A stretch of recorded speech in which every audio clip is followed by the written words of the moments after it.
दक्ष police news, पहिले खाकी मग बाकी।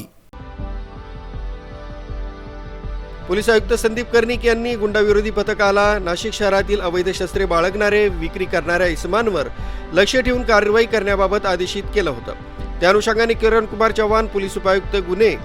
यांच्या आदेशाने Panchavati police station, Nashik road police station दाखल गुन्ह्यांचा तपास करून गुन्ह्याच्या बॅकवर्ड फॉरवर्ड लिंक पर्यंत जाण्यासाठी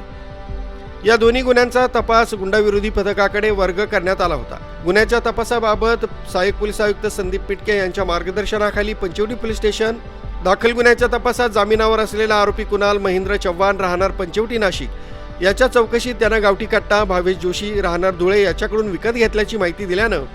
भावेश जोशी वय 26 वर्ष राहणार आडगाव नाशिक याला ताब्यात घेतला असता त्याच्याकडून 2 गावठी कट्टे तसंच 2 जिवंत काडतुसं जप्त करण्यात आली आहेत। तसंच नाशिक रोड पोलीस स्टेशन इथं दाखल गुन्ह्याच्या तपासात जामिनावर असलेला आरोपी आदिल जमील सय्यद राहणार नाशिक रोड याच्या चौकशीत त्यानं गावठी कट्टा विविध गुन्ह्यातील फरार आरोपी प्रथमेश उर्फ मोठ्या कसबे याच्याकडून विकत घेतल्याची माहिती दिल्यानं प्रथमेश उर्फ मोठ्या नेल्सन कसबे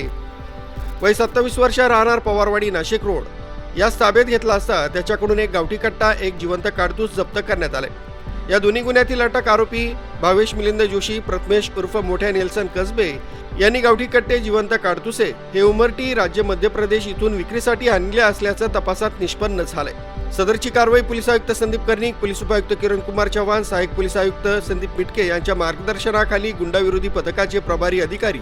पोलीस उपनिरीक्षक संदीप पवार, पोलीस हवालदार विजय सूर्यवंशी, प्रदीप ठाकरे, सुनील आडके, पोलीस अंमलदार अक्षय गांगुडे, गणेश भागवत, राजेश राठोड, कल्पेश जाधव, घनश्याम महाले, दयानंद सोनवणे, महिला पोलीस अंमलदार सुनीता कवडे, गुन्हे शाखा नाशिक रोड युनिट करील पोलीस हवालदार अविनाश देवरे, मंगेश झकजाप, विशाल कुंवर, अजय देशमुख यांनी कामगिरी पार पाडली। न्यूज ब्युरो, दक्ष पोलीस न्यूज, नाशिक।